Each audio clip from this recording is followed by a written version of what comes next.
네, 그러면 오늘 시강, 부가가치세를 넘어서 오늘은 소득세법을 한번 시작해 볼 거예요. 소득세법 같은 경우에는 부가가치세법과 다르게, 다른 구조로 이루어져 있고, 또 과세되는, 대상도 다르고, 여러 가지 차이점이 있는데, 하나씩 살펴보도록 하겠습니다. 참고로 저희 소득세 다음에는 이제 법인을 상대로 하는 법인세법에 대해서 배워볼 건데, 그것은 소득세가 끝나고, 자세하게 설명 한번 드리겠습니다. 소득세법 먼저 교환해 보시면 총설이 있습니다. 총설에 이제 소득세 특징에 대해서 몇 가지 나열해 놨는데요. 첫 번째로 보면 소득세 열거주의입니다. 열거주의가 뭐냐면 법에서 나열한 것만 과세를 한다는 이야기입니다. 우리 조금 있다가 이자랑 배당 소득이라고 이것에 대해서 배울 텐데 개인이 받는 이자와 배당 소득 같은 경우에는 너무너무 많은 종류가 있어요. 특히 요새 은행에서도 엄청나게 많은 이런 상품을 개발하고 만들고 있기 때문에 실제로 세무서나 과세 당국에서 이를 하나하나 따라가서 과세하기에는 상당한 한계가 있습니다. 그래서 이러한 경우에는 법에서 유형하고 나열하고 있는 이런 이자나 배당이 있는데 거기에 비슷한 종류이기만 하면 과세를 한다고 하고 있습니다. 그것을 우리가 조금 더 어려운 말로 유형별 포괄주의라고 하고있는데 유형별 포괄주의 이따가 한 번 더 배워보도록 할게요. 어쨌든 법에서 열거한 것만 과세이고 예외적으로 이자, 배당, 소득은 유형별 포괄주의를 취하고 있다. 알고 계시면 될 것 같아요. 이와 반대로 법인세는 완전 포괄주의를 채택하고 있어요. 법인 같은 경우에는 그 법인에 유입되는 자산이 늘어나기만 하면 그것을 과세 대상으로 잡고 있어서 법인세 때 한 번 더 설명하겠지만 개인이 내는 소득세와는 다른 것을 취하고 있다. 이렇게 알고 계시면 될 것 같습니다. 두 번째로 소득세 같은 경우에는 개인 단위 과세 제도예요. 사람 각각 한 명 한 명을 대상으로 해서 그 자에게 생긴 소득을 과세를 한다는 의미겠죠. 그렇기 때문에 부부가 결혼했다고 해서 그 부부를 합산하여 과세를 하지는 않아요. 예외적으로 소득세 같은 경우에도 합산 과세를 하는 규정이 있기는 한데 그 예외에 해당되는 경우만 그렇게 합산해서 과세를 하고 그 외에 같은 경우에는 인별로 각각 과세를 하는 것이 원칙이다. 세 번째로 과세의 방법은 크게 세 가지가 있습니다. 첫 번째로 종합과세, 두 번째로 분류과세, 세 번째로 분리과세가 있는데 기본적으로 소득세 같은 경우에는 종합과세를 원칙으로 해요. 소득의 종류가 여러 개로 나뉘어져 있는데 그 소득을 종합하여 과세를 한다는 것이고요. 두 번째로 분류과세입니다. 퇴직소득이나 양도소득 같은 경우에는 다른 소득과는 다르게 단연간 쌓아온 재산이나 단연간 쌓아온 어떤 것들을 한 방에 과세를 하기에는 너무나 많은 세금이 부과될 수 있기 때문에 다른 소득이랑 분리해서 과세를 한다. 분류과세라고 하고요. 그럼 세 번째로 분리과세는 무엇이냐? 선생님, 분류과세가 분리해서 과세하는 것이 아닌가요?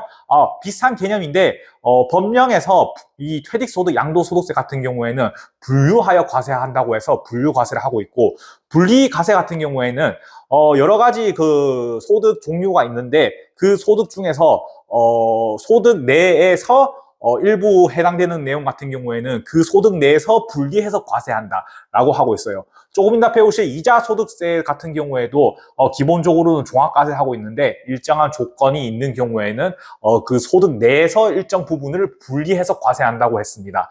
그래서 분류과세랑 분리과세랑은 다른 개념이다 정도로 알아두시면 좋을 것 같고요. 네 번째로 소득세 같은 경우에는 누진세율 과세 구조를 취하고 있어요.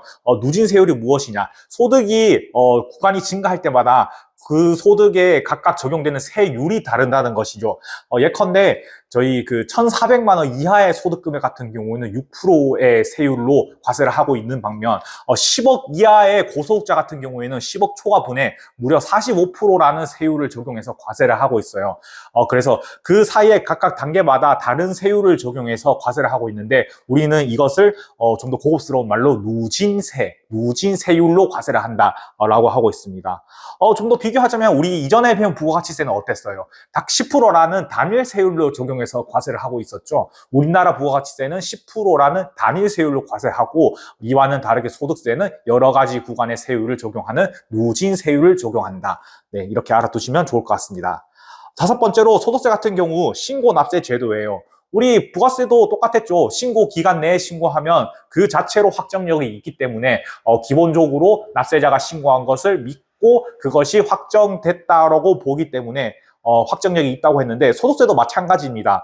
소득세 신고 기한 내에 신고하면 원칙적으로 납세자가 신고한 세액이 그 자체로 확정이 된다는 것입니다. 물론 문제가 있거나 이러한 경우에는 정부에서 뭐 경정을 하거나 결정을 하는 사항이 발생할 수가 있겠죠. 어쨌든 원칙은 신고 납세 제도이다.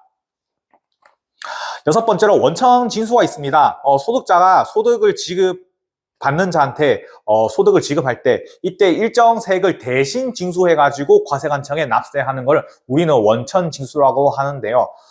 부가가치세도 비슷한 경우가 있기는 했었죠. 그 부가가치세를 세금계산서를 발행을 하면 거기에 있는 그 부가가치세만큼을 공급하는 자가 징수해서 납세하는 것처럼 소득세 같은 경우에도 소득을 지급할 때 일정 부분을 지급하는 자가 그 세금을 징수해가지고 과세관청에 납세하는 대신 납세하는 제도를 우리는 원천 징수 제도라고 하고 있습니다. 원천 징수 제도는 참고로 두 개로 나뉘는데 예납적 원천 징수와 완납적 원천 징수로 나뉘어요. 완납적 원천 징수 같은 경우에는 우리 예를 들어서 분리과세가 있었죠. 이자소득 같은 경우에 일정 요건에 해당되는 경우에는 분리해서 과세를 해버리면 더 이상 그 다음 해 납세자가 종합소득세를 신고한다거나 이런 의무가 없어지는데 이와는 반대로 예납적 원천 징수라고 해서 이거 같은 경우에는 이미 원천 징수를 한 금액이 있지만 다음에 5월달 종합소득세 신고를 할 때 그 금액을 포함해서 신고를 하고 이미 원천 징수한 세액이 있으면 이거는 이제 기납부 세액으로 빼줘서 신고를 해야 되는 제도가 있습니다. 그래서 이 같은 경우에는 이후에 어차피 한 번 더 신고해야 되니까 그 원천 징수는 미리 한 것일 뿐이다. 그래서 우리는 이걸 예납적 원천 징수라고 합니다. 그래서 소득세 특징 우리 크게 6가지를 살펴봤고요. 두 번째로 소득세 납세 의무자가 누구이냐. 납세 의무자 크게 3개로 나뉩니다. 첫 번째로 거주자, 두 번째로 비거주자, 세 번째로 법인 아닌 단체. 첫 번째 거주자부터 살펴보면 거주자 같은 경우는 아래 어느 하나에 해당되는 경우로서 이익에 해당되면 거주자입니다. 우리 일반적으로 대한민국 시민 같은 경우에 거주자로 보통 분류되는데 그 사람들 같은 경우에는 얻는 소득에 대해서 국내 소득뿐만 아니라 국외에서 얻은 소득도 다 같이 합쳐가지고 과세를 합니다. 그래서 그렇게 과세 대상을 하는 거주자가 누구이냐. 1과세 기간 중 183일 이상 국내 주소 또는 거소를 둔 경우. 우리 주소와 거소가 조금 다른데 주소는 우리가 알고 있는 일반 주소지에 그 주소를 둔 경우를 말하고요. 거소 같은 경우에는 주소지 이외의 장소 중 상당 기간 거주하는 장소를 거소라고 합니다. 어쨌든 이 주소나 거소를 1과세 기간. 우리는 참고로 이따 배울 텐데 그 1과세 기간이 딱 정해져 있어요. 개인 같은 경우에 1월 1일부터 12월 30일인데 딱 1년이죠. 그 1년 중에 183일 이상 국내 주소나 거소를 둔 경우 같은 경우에 우리를 이와 같은 자를 거주자라고 하고 있습니다. 두 번째로 계속하여 183일 이상 국내 주소 또는 거소를 둔 경우. 우리가 원래는 첫 번째 규정만 있었어요. 1과세 기간에 183일 이상 있는 경우라고 해놨더니 이것을 잘 피해서 두 과세 기간에 걸쳐가지고 183일을 이내에만 있고 그리고 나머지 국외에 거주하는 국외에 잠깐 있고 이런 식으로 해가지고 세금을 회피하는 상황이 발생했습니다. 그렇게 해서 급하게 추가를 해가지고 계속하여 즉 1과세 기간이랑 상관이 없이 183일 이상 국내에 주소 또는 거소를 둔 경우에도 거주자로 본다. 그리고 거주자는 국내 소득뿐만 아니라 국외 소득까지 합쳐서 같이 과세를 한다. 두 번째로 비거주자입니다. 비거주자 같은 경우에는 거주자 이외의 개인이에요. 거주자 이외의 개인이니까 183일 이상 국내 주소나 거소를 둔 경우가 아닌 사람 말하죠. 170일만 있었다. 30일만 있었다. 이 같은 사람 같은 경우에는 비거주자로 봐서 국내 원천 소득만 과세를 하고 그러면 국외 원천 소득 같은 경우는 어떻게 합니까? 그 나라에서 과세를 하는 거지 우리나라에는 과세를 하지 않는다. 즉 비거주자는 우리나라 소득만 과세를 해서 국외 소득까지 같이 과세하는 거주자랑은 구분이 된다. 알고 계시면 되고 여기서 주의하셔야 될 게 거주자 이외의 개인이니까 183일 그 183이 이 안쪽으로 거주를 한 사람이 비거주자지, 이 사람이 누구 뭐 일본인이냐 중국인이냐 상관없습니다. 일본인 중국인이라 하더라도 우리나라에 183일 이상 있으면 그 사람은 거주자로 봐서 우리나라 소득뿐만 아니라 중국 사람이 중국에서 소득을 얻었다, 그래도 우리나라에서 과세를 하게 됩니다. 그래서 국적과는 상관이 없다는 점 주의하시면 될 것 같고요. 세 번째로 법인 아닌 단체가 있습니다. 우리 법인 아닌 단체 같은 경우 기본적으로 법인으로 등록하는 단체는 법인으로 보는데 이 법인으로 등록한 단체가 요건이 있어요. 거기에 해당되지 않는 그 단체 같은 경우에는 개인으로 봐서 그 단체를 하나의 일거주자, 하나의 또는 일비거주자로 보고 있습니다. 일정 요건 같은 경우에는 참고 교재를 보거나 다른 내용을 봐셔서 참고를 하시면 될 것 같습니다. 세 번째로 소득의 구분입니다. 소득세법 같은 경우에는 소득을 크게 8가지로 분류를 하고 있어요. 첫 번째로 이자, 두 번째로 배당, 세 번째로 사업, 근로, 연금, 기타, 퇴직, 양도. 저는 공부할 때 앞글자 따서 2배사, 근연기, 퇴양 이렇게 외웠는데요.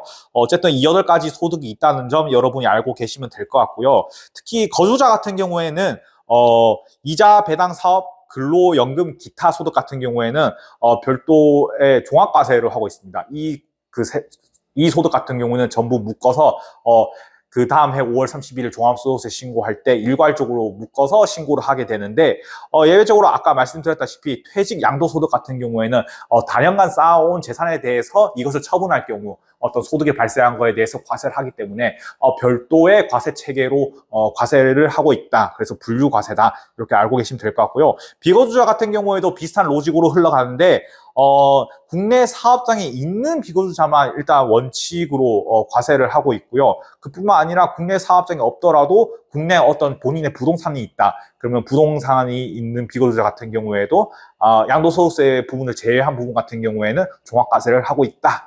이렇게 알고 계시면 될 것 같습니다. 그 밑에 참고로 사업소득 같은 경우에는 분리과세 제도가 없고 무조건 종합과세라고 적혀 있는데요. 우리 아까 이자 같은 경우에는 일정 부분이 이제 요건에 해당되면 분리해서 과세하고 그걸로 이제 과세가 종결되고 더 이상 그 납세 의무가 없는 완납적 원천 징수 이런 이야기를 했는데, 사업소득 같은 경우에는 그런 분리과세 제도가 없어요. 잠깐만 알아두시면 되고 이따 사업소득에서 좀 더 자세하게 한번 배워볼게요. 네 번째로 과세 기간입니다. 조금 전에 잠깐 말씀드렸다시피 과세 기간은 원칙적으로 매년 1월 1일부터 12월 31일로 정해져 있고 이것을 임의로 정할 수가 없어요. 참고로 폐업해도 같아요. 왜 그러냐? 폐업해도 다른 소득이 있을 수가 있기 때문에, 왜냐? 부가가치세는 그 사업장을 기준으로 과세를 하지만 소득세 같은 경우에는 그 사업장을 운영하는 개인으로 과세를 하기 때문에 그 개인이 해당 사업장 이외에 어떤 다른 소득이 있을 수도 있기 때문에 이를 다 포괄해서 과세를 하려면 1월 1일부터 12월 31일 전체를 한 기로 봐서 과세를 해야지, 어떤 개인의 특정 사업장이 폐업을 한다고 해서 이 과세 기간이 바뀌지는 않는다. 1월 1일부터 12월 31일까지 고정이다. 알고 계시면 될 것 같고요. 반대로 법인 같은 경우에는 임의를 정할 수 있어요. 이거는 법인세법 가서 좀 더 배워보도록 하겠습니다. 예외적으로 그래도 예외가 있긴 한데, 우리 사망했다. 사망하면 이후에 그 사람한테 과세를 할 수는 없는 것이죠. 그래서 1월 1일부터 사망일까지를 과세 기간으로 보고, 또 출국을 한 경우에 실제로 과세를 하기가 힘들죠. 그래서 출국을 한 경우에 과세 기간은 1월 1일부터 출국한 날까지이다. 다섯 번째로 납세지입니다. 거주자 같은 경우에는 주소, 그 개인의 주소를 납세지로 하는데, 단 주소지가 없는 경우에는 거소지 로 보고, 단 사업장이 있는 자는 편의를 위해서 사업장 소재지로 납세지를 신청이 가능한데 선택해도 돼요. 꼭 사업장이 있다고 해서 사업장 소재지가 납세지가 되는 건 아니고, 거주자 같은 경우 주소지를 할 수 있는데 예외적으로 사업장이 있으면 사업장 소재지를 납세지로 할 수 있다. 두 번째로 비거주자입니다. 비거주자 같은 경우에는 국내 사업장의 소재지를 납세지로 보고 있습니다. 주소지가 아니에요. 국내 사업장의 소재지를 납세지로 하고 있고, 단 국내 사업장이 없는 경우, 그런 경우에는 국내 원천 소득이 발생하는 장소를 납세지로 할 수 있다. 이 정도 눈여겨보시면 될 것 같고요. 세 번째는 참고로 납세지 변경 신고를 하는 경우에는 변경된 날부터 15일 이내에 신고를 해야 되는데, 만약에 부가가치세법상 사업자 등록을 했는데 사업장에 주소를 옮겨가지고 부가가치세법상 사업자 등록을 정정했다. 그러한 경우에는 소득세 납세지는 별도로 변경 신고할 필요는 없다. 네, 넘어가서 두 번째로 소득세 계산 구조입니다. 계산 구조 볼 건데, 우리 퇴직 양도소득세 같은 경우에는 별도의 분류 과세를 하고 있고, 이 같은 경우에 그 계산하는 산식도 조금 달라요. 그래가지고 요것은 이제 별개로 하고, 우리 기본적으로 종합소득세가 과세되는 경우에 계산 구조에 대해서 한번 살펴볼게요. 첫 번째로 총 수입 금액이 있습니다. 각각의 그 종합과세되는 수입이 있겠죠. 그것을 다 합해요. 그래서 우리는 그것을 총 수입 금액이라고 하고 소득이라고 합니다. 같은 말이고요. 여기서 필요 경비가 있는 경우에는 그 필요 경비를 빼주고, 또 일정한 금액 같은 경우에는 소득 공제를 해줍니다. 그래서 그 필요 경비나 소득 공제를 빼준다. 그래서 종합소득 금액이 나오는 거고요. 여기서 한 번 더 공제를 해줍니다. 뭐 내가 부모님을 부양하고 있다, 또는 자녀가 있다, 이러한 경우에 그 수에 따라서 좀 더 공제를 해주는 것이 있고, 우리 또 신용카드 막 많이 쓰면 연말정산 때 유리하다 그러죠. 신용카드 사용하기에 따라서 일정 부분을 소득 공제해 줍니다. 이것을 종합소득 공제 단계에서 공제를 해주고요. 이것을 빼면 우리는 과세 표준이 나옵니다. 드디어 이 과세 표준을 베이스로 해서 세율로 곱해가지고 우리가 산출세액을 계산하는 것이고요. 산출세액이 전부가 아닙니다. 여기서 또 일정 부분을 세액, 아까는 소득을 감면했죠. 이번에는 세율을 곱한 산출세액에서 세액을 감면해 주는 부분이 있습니다. 뭐 자녀가 있다든지, 또 우리가 병원을 가서 의료비를 썼다든지, 이러한 경우에 일정 부분을 세액 공제를 해준다는 점. 그래서 산출세액에서 이런 감면이나 공제액을 빼면 드디어 결정세액이 나옵니다. 여기서 우리가 세금을 늦게 냈다, 그러면 가산세를 부담해야 되겠죠. 이런 가산세를 더하고, 이미 납부한 세액이 있을 수도 있어요. 특히 개인 사업자 같은 경우에는 이미 11월 달에 이미 납부한 중간 예납세액이 있을 수도 있는데, 이러한 부분을 차감해서 드디어 우리가 최종 납부할 신고 납부세액이 만들어진다. 이렇게 알아두시면 좋을 것 같고요. 그 옆에 오른쪽 보시면 기타 사항이 있는데, 원칙 같은 경우에는 조금 전에 계산 구조에서 말씀드렸듯이 땡땡 소득 금액이라고 하면 그 총 수익 금액에서 필요 경비를 뺀 금액을 말합니다. 아까 계산 구조에서 총 수익 금액에서 필요 경비를 뺀 금액을 종합소득 금액이라 그랬는데, 여기 총 수익 금액에는 여러 가지 뭐 이자, 배당, 사업 이런 걸 말하는 것이고요. 기타 소득 금액이라고 하면 기타 소득 금액의 총 수익 금액에서 그 수입을 발생시키기 위한 필요 경비를 뺀 금액을 기타 소득 금액이라고 해서 소득 금액, 소득이 아닌 소득 금액 같은 경우에는 필요 경비를 뺀 것을 말한다. 이걸 포인트니까 좀 더 상기시키면 좋을 것 같습니다. 그리고 그 밑에 예외적으로 이자 배당 소득 같은 경우는 필요 경비가 인정이 안 돼요. 이자 배당을 만드는데 뭐 어떤 노력이 들어갔습니까? 물론 투자를 내가 잘했습니다. 그럼 그 투자에 대한 필요 경비가 산출이 될까요? 쉽지가 않습니다. 그래서 이런 금융소득 같은 경우에는 별도의 필요 경비가 인정이 안 된다는 점. 그래서 이자 배당은 그 수입 자체를 가지고 바로 소득 금액으로 과세를 한다는 점 알고 계시면 될 것 같고요.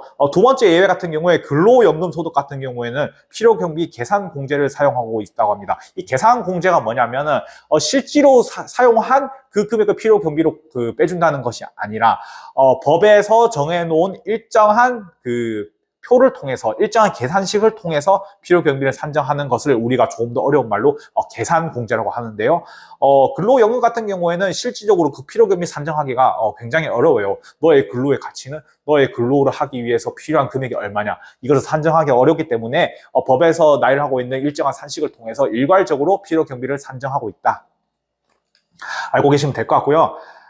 이제번에 이제 금융소득으로 넘어가겠습니다. 이제부터 이제 각각 그 소득 구분에 대한 것을 하나씩 배워볼 건데요. 금융소득 같은 경우에는 크게 이자와 배당소득으로 나뉩니다. 그래서 우리는 첫 번째로 이자소득에 대해서 한번 배워볼게요. 이자소득이 무엇이냐? 첫 번째 범위 같은 경우에 먼저 예금이자가 있습니다. 일반적인 예금이나 적금을 말하고요. 두 번째로 채권, 증권의 이자와 할인액. 우리 그 채권 같은 경우에 사게 되면, 잠깐 그려볼까요? 채권 같은 경우에 만기에 10,000원을 받는 채권이 있다고 합시다. 그러면 이 만기에 10,000원을 받는데 지금 회사의 현금 유동이 좀 어려워요. 그래서 이 채권을 다른 제3자한테 만기가 되기 전에 팔 수도 있죠. 근데 만기까지 많이 기다려야 되니까 그걸 누가 삽니까? 바로 안 사기 때문에 그걸 좀 더 싸게 팝니다. 예를 들어서 9,500원에 판다. 만기가 되기 전에. 그러면 그걸 산 회사는 기다리면 10,000원을 받을 수 있죠. 시간이 지남에 따라 그 증가하는 가치가 사실상 이자의 성격이랑 비슷하기 때문에 우리는 이 채권, 증권의 할인액 같은 경우에 이 할인액은 이 만기 원금과 상금액의 차이를 말한 거거든요. 500원이 사실상 이자의 성격이랑 비슷하다고 봐서 우리는 이 채권, 증권의 이자 할인액 같은 경우에 이자 소득으로 분류하고 있다. 세 번째로 채권, 증권의 환매 조건 보험의 차익 비슷한 성격이고요. 네 번째로 단기 저축성 보험의 보험 차익이 있습니다. 우리 저축성 보험이라고 그 보험 상품이긴 한데 이게 사실 그 적금이랑 비슷해서 이렇게 묶어서 파는 보험 상품이 있어요. 이거 같은 경우에 만기가 되면 사실상 넣은 보험금보다 더 많은 금액을 돌려주기 때문에 이게 사실상 보험의 성격을 띌 뿐이지 이게 적금이랑 비슷하기 때문에 일반적인 예금 이자랑 비슷하다고 봐서 이런 저축성 보험의 보험 차익 같은 경우에는 이자 소득으로 과세를 하고 있습니다. 근데 만기가 10년 이상인 경우에는 너 그래도 오래 가지고 있었으니까 이게 보험 성격이 있는 거구나, 더 보험 성격이 있는 거구나고 해서 비과세를 하고 있기는 합니다. 그래서 10년 이상인 경우에만 비과세하고 일반적인 그 이하의 저축성 보험 같은 경우에는 과세를 하고 있다. 이번에 5번째로 직장 공제 초과 반환금이에요. 우리 직장 같은 경우에 어떤 공제 조합을 만들 수가 있는데 이 조합으로부터 얻은 이익 같은 경우 이익이라고 하면 내가 공제에 넣은 금액보다 더 많은 금액을 받게 되는 것이죠. 그러면 그 차액만큼을 이자 소득으로 과세를 하고 있습니다. 그 다음에 비영업 대금의 이익입니다. 비영업 대금의 이익이라고 하면 우리 그 자금 대여를 주로 하지 않는 자, 그러니까 대부업이 아닌 자가 말하죠. 대부업을 하지 않는 자가 말하죠. 이런 사람이 일시우발적으로 금전을 빌려줌으로써 받는 이자를 비영업 대금의 이익 같은 경우에 있는데 요것도 이자 소득을 분류하고 있습니다. 그렇다면 자금 대여를 주업으로 하는 자는 이자 소득이 어떻게 될까요? 사업 소득이 되겠죠. 자금 대여가 그 자기가 운영하고 있는 주 사업이니까 여기서 발생하는 이자는 당연히 사업 소득이 될 것입니다. 그래서 비영업 대금의 이익 같은 경우에는 이자 소득이다. 마지막으로 급외 유사 소득. 급외 유사 소득이라 그래서 우리는 유형별 포괄주의를 취하고 있어요. 위에 있는 성격과 유사한 성격의 이자로서 위에 있는 이자와 비슷한 성격이기는 하면 비록 다른 뭐 명칭이라고 하더라도 이것을 전부 이자 소득으로 하고 있어서 이러한 경우에도 같이 과세를 하고 있다. 예를 들어서 파생 결합 상품 등이 있는데 이것은 파생 상품이라고 해도 사실상 이자의 성격을 가지고 있으면 이것도 이제 이자 소득을 과세를 하고 있다. 이런 예를 참고로 알고 계시면 될 것 같고요. 두 번째로 비과세로 넘어갈게요. 이자 소득 중에서도 우리가 특정 목적을 달성하기 위해서 비과세를 해주는 경우가 있습니다. 첫 번째로 공익신탁의 이익. 공익신탁으로 얻는 이익 같은 경우에는 이것이 공익성이기 때문에 비과세를 보고 있고 우리 이뿐만 아니라 뭐 청년 우대형 우리 주택청약 있죠. 여기서 발생하는 이자 같은 경우에도 일정 금액 이내에는 비과세하고 있다. 뿐만 아니라 ISA, 뭐 청년 도약계좌, 뭐 기타 법상 비과세 이자 소득 이런 것도 이제 비과세하고 있는 이자 소득입니다.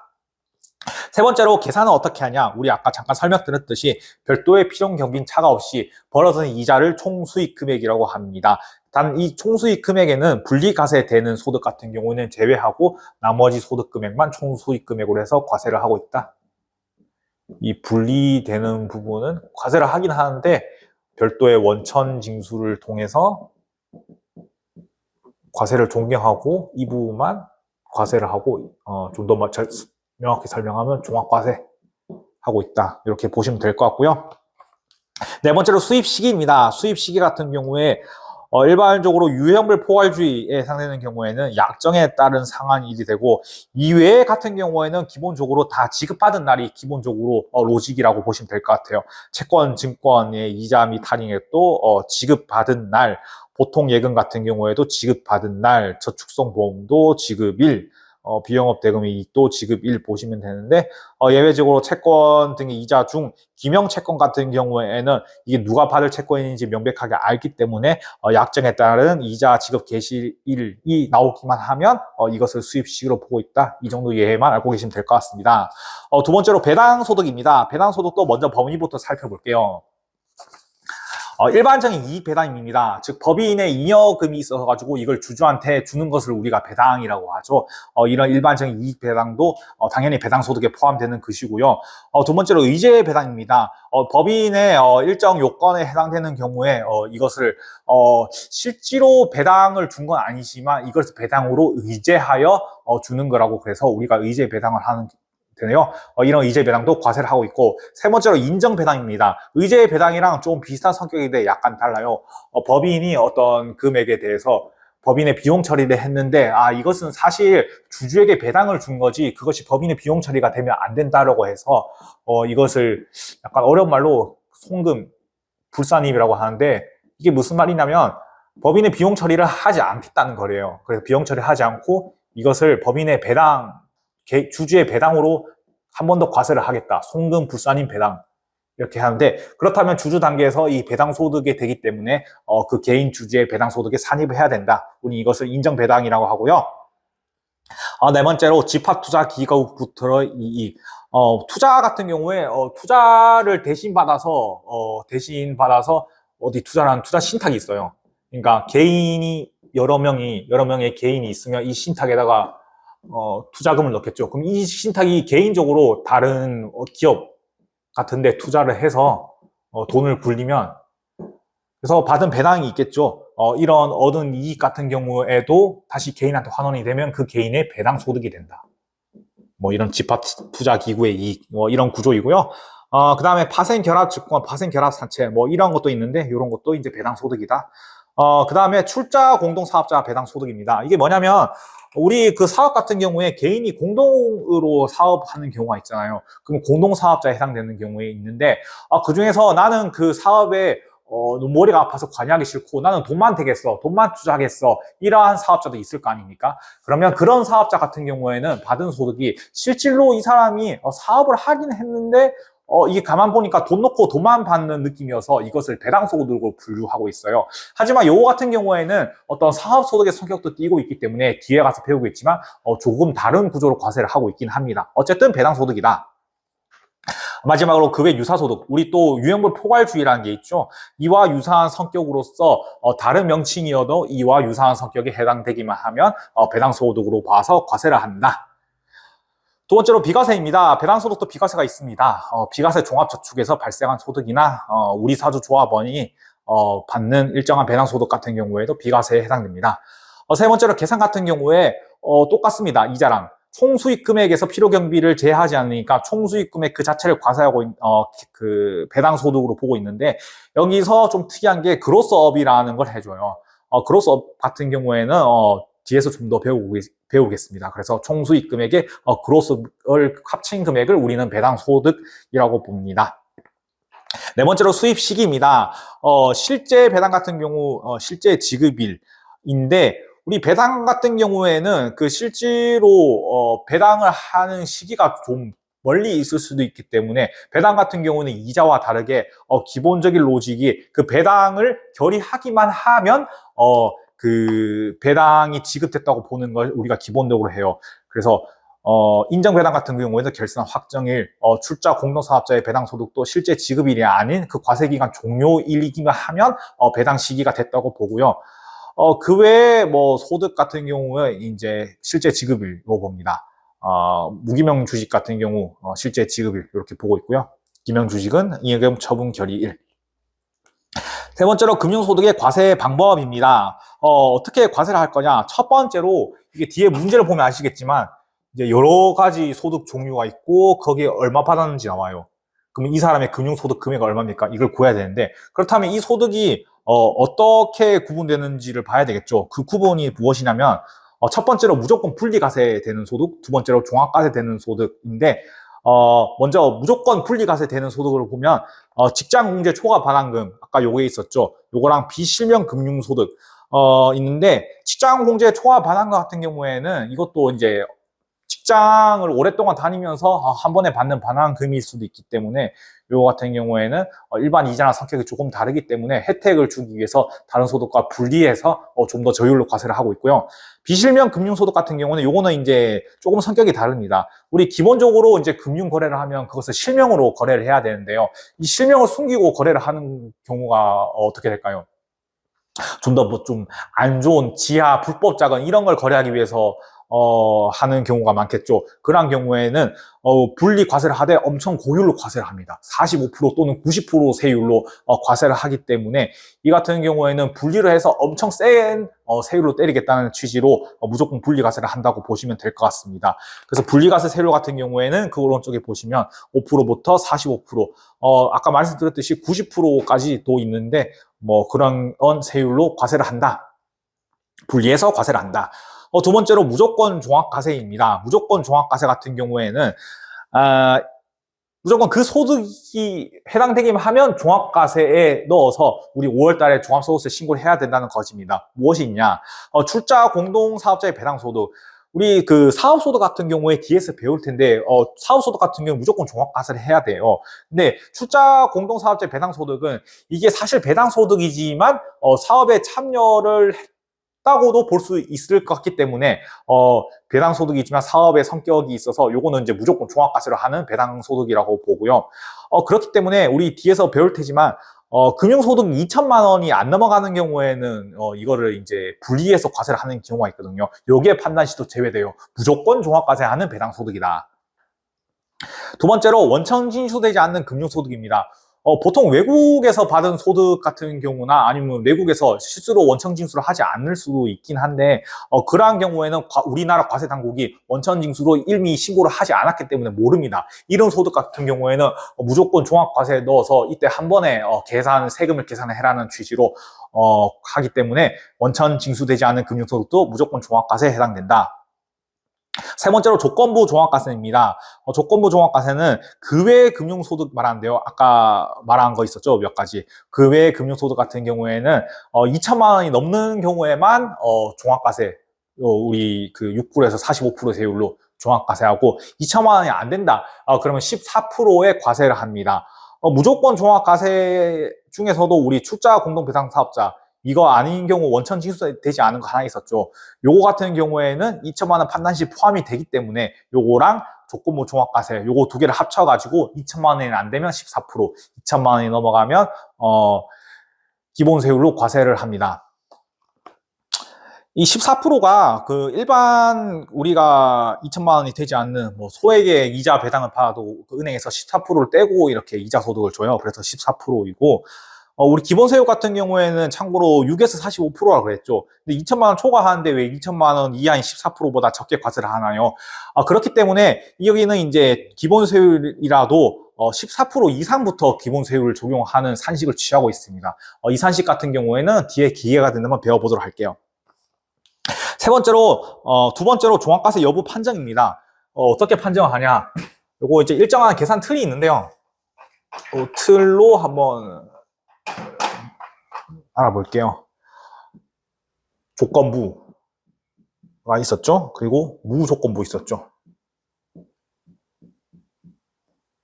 그러니까 이게 조건부 종합과세 된다는 소리입니다. 조건부 종합과세, 무조건부 종합과세.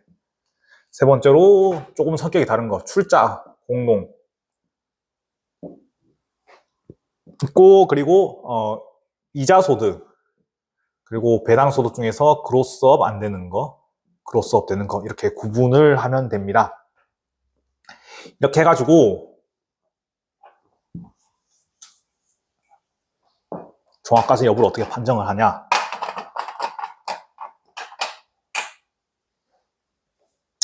여기에 금액이 있겠죠? 또 여기에 금액이 있겠죠? 이것을 우리가 A라 그러고 이것을 B라 그럴게요. 이거는 무조건 2천만 원이 넘든 안 넘든 상관없이 종합과세를 한다 그랬으니까 우리 이거 두 개를 가지고 이것이 2천만 원이 넘어간다. 그렇게 되면 이 A, B 그리고 출자 공동세 배당사업자 우리 이거 그로스업이 안 돼요. 그로스업 이따 배울게요. 그러면 이거를 C라고 할게요. 배당소득이니까 그로스업 안 되는 배당소득 이렇게 되겠죠. 그러면 A, B, C 과세하고 우리 그로스업 되는 거 이렇게 더하는 걸 산정하면 되고, 만약에 이게 2천만 원이 이하예요. 이하니까 2천만 원도 우리 분리과세 되는 거죠. 이러한 경우에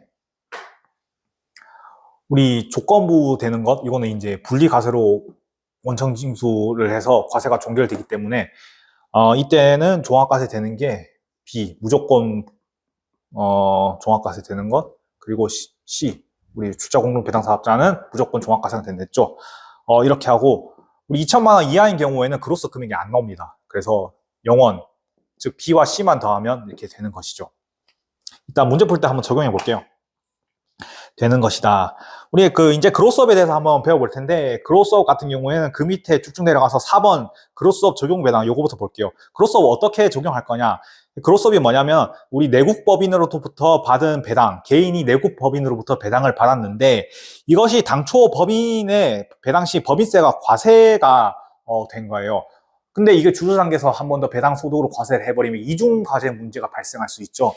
그렇기 때문에 이러한 그로스업 금액 같은 경우에는 별도로 구분해서 더한 다음에 나중에 세액 공제 단계에서 빼줘요. 이 그로스 금액이 10만 원이다. 그러면 쭉쭉 해서 우리가 아까 그 과세 표준에서 세율을 곱하면 산출 세액이 있죠. 그러면 그때 그 그로스 금액만큼 세액을 빼주기 때문에 결국 이게 그로스 금액이 소득 금액에 들어가긴 해도 혜택이에요. 세액 단계에서 빼주기 때문에 큰 거죠. 그래서 주주 단계에서 한번 이 세금을 빼줘가지고 법인세가 과세된 거에 대해서 이중과세를 방지하고 있다. 그러니까 당초에 배당 시 법인세가 과세가 되어야 되겠죠. 그리고 세 번째로 개인 주주의 종합과세 대상에 포함이 돼야 된다. 왜 종합과세 대상에 포함이 되어야 되냐면 우리 2천만 원 이하의 금융소득이 있는 자 같은 경우에는 일괄적으로 14%의 세율로 때려버리니까 비록 그로스업을 받아도 2천만 원이 안 되면 이런 개인 주주는 일괄적으로 14%의 세율로 때려서 과세를 해버리고 2천만 원이 넘는 주주에 대해서만 유진 세율로 고율로 과세를 하기 때문에 이러한 그로스업 혜택을 주는 것이다 라고 생각하시면 좋을 것 같습니다. 그래서 적용 제외되는 그로스업 배당이 무엇이냐? 국외에서 받은 배당이에요. 외국 배당이니까 우리나라부터 받은 배당이 아니라서 이중과세 문제가 없겠죠. 그리고 두 번째로 법인이 배당을 할 때 법인세가 과세를 해야 되는데 이때 과세가 안 되는 배당이 있어요. 그것이 뭐 3% 재평가세율 배당이라든가 뭐 집합투자기구의 이익이라든가 뭐 출자 공동사업자로부터 받은 배당이라든가 이러한 경우에는 이것이 이제 법인의 배당 시 받은 배당 시 과세된 게 아니기 때문에 법인세가 과세된 게 아니기 때문에 이러한 사업자로부터 받은 배당 같은 경우에는 그로스업 적용 대상이 아니다. 알고 계시면 될 것 같습니다. 그래서 우리 그로스업 같은 경우에는 어떻게 적용할 거냐 이거죠. 그로스업 같은 경우에는 이 민인데 일단 그 그로스업 적용 대상 배당이 이것이죠. 이거 되겠죠? 그로스업 적용 배당 이 두 개 받은 금액이 있으면 근데 이게 최소한 아까 종합과세 대상에 포함된 사람만 그 과세를 해준다 그랬죠. 그러니까 이 금액이 2천만 원 초과된 부분, 즉 A 더하기 B가 2천만 원 초과된 부분만 우리 그로스업 해주는 거니까 여기서 2천만 원 뺀 부분 그로스업 된 금액이 있는데 그래도 최소한 요거는 넘어야 된다. 그래서 이것과 이거 중에 작은 값에 10%를 그로스업 해줍니다. 10%가 왜냐면 우리 지금 그 법인세의 그 최저 세율이 9%예요. 9%라서 그보다 1% 높은 10%까지만 우리가 그로스로 해주는 거예요. 그래서 이것과 우리 이거 총 금액 합친 거 A, B 빼기 2천만 원 넘어가는 부분에 10%만 그로스업을 해준다. 알고 계시면 될 것 같고요. 참고로 그로스업 이 적용 그 순서가 있는데 먼저 이자부터 쌓고 그로스업 안 되는 배당 쌓고 그로스업 되는 배당을 이렇게 쌓아요. 왜 그러냐면 이 2천만 원이 넘어가는 것만 해주기 때문에 그로스업 되는 거를 맨 마지막에 쌓아야 우리가 최대한 그로스업을 받을 수 있기 때문이죠. 네, 알아두시면 될 것 같고요. 그로스업이 어렵습니다. 그로스업이 혹시 계속 계산해 보시다가 그래도 이해가 안 가시면 이런 그로스업 문제가 시험에 나오면 제일 뒤에 푸는 걸 권장드립니다. 우리 그러면 관련 예제 하나씩 풀어볼게요.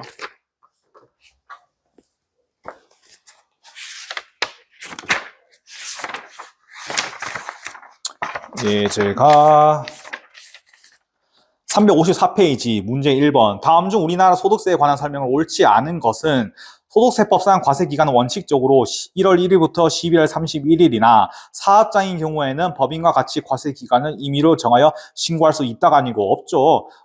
우리 소득세 같은 경우에는 임의로 정하여 신고할 수 없습니다. 그래서 정답은 1번.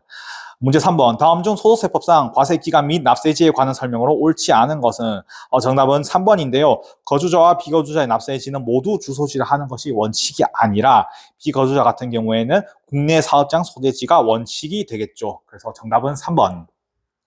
문제 5번. 다음 중 소득세법에 관한 설명으로 옳지 않은 것은 동그라미 3번을 보면 거주자의 경우 연금소득은 종합과세하는 것이 원칙이므로 분리과세하는 연금소득은 없다. 우리 뒤에서 배우긴 할 텐데 연금소득 같은 경우에도 분리과세하는 경우가 있어요. 그래서 틀린 것은 3번이에요. 쭉쭉 넘어가서 358페이지 문제 1번. 다음 중 보기 중 필요경비가 인정되지 않는 소득을 고르시오. 우리 금융소득 같은 경우에 필요경비가 인정 안 된다 그랬죠. 그래서 정답은 이자소득, 배당소득 4번. 문제 3번. 다음 중 소득세 계산 구조에 관한 설명으로 옳지 않은 것은 정답은 4번인데요. 모든 소득에 대하여 분리과세 대상 소득을 차감하여 종합소득 금액을 계산한다. 아까 잠깐 설명드렸는데 사업소득 같은 경우에는 분리과세 대상 소득이 없습니다. 그래서 틀린 것은 4번입니다. 쭉쭉 넘어가서 372페이지 우리 금융소득 문제 한번 풀어볼게요. 문제 1번. 다음 중 금융소득에 대한 총수익 금액의 수입 시기로 옳지 않은 것은 정답은 4번인데요. 법인세법상 인정배당 같은 경우에는 사업연도 종료일이 아니라 당해 사업연도의 결산 확정일이라 그랬죠. 우리 사업연도 종료일 같은 경우에 뭐가 있었을까요? 출자 공동사업자의 배당소득 요 같은 경우 사업연도 종료일이고 인정배당 같은 경우에는 법인의 결산 확정일이다. 문제 3번. 다음 중 소득세법상 과세되는 배당소득을 모두 고르면 이익배당, 인정배당, 의제배당 다 과세되는 게 맞죠? 정답은 4번. 기억니은 띠글 다 과세되고요.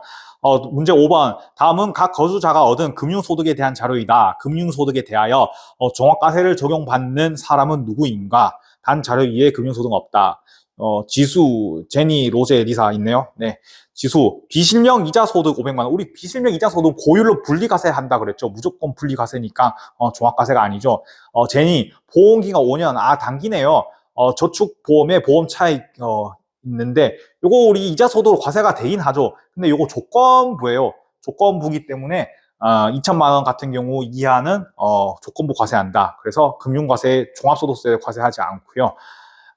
로제 같은 경우에 국외 상장 주식에서 받는 것, 우리 국외에서 받는 경우 원청 지수되지 않는다 그랬죠. 그러니까 무조건 종합과세 한다 했으니까 로제가 종합과세 되겠네요. 동그라미 3번이 정답.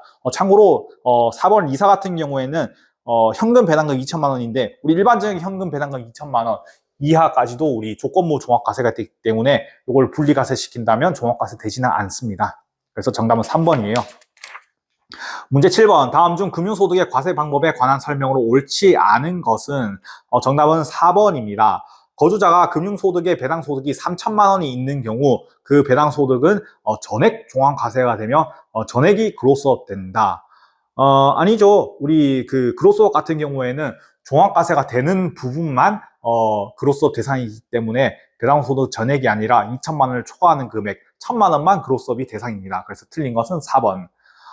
문제 9번. 다음은 거주자 김삼일 씨의 금융소득과 관련된 자료이다. 김삼일 씨의 금융소득 중 종합과세되는 금융소득은 얼마인가? 원천징수는 적법하게 되었다. 우리 이거 이제 표로 한번 해볼게요. 계산해 볼게요.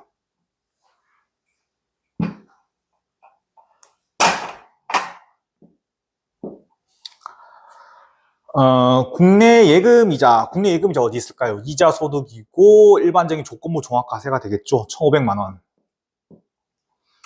두 번째, 비상장 내국법인으로부터 받은 현금 배당. 이 현금 배당은 기본적으로 조건부 종합과세에 해당하는 거겠죠.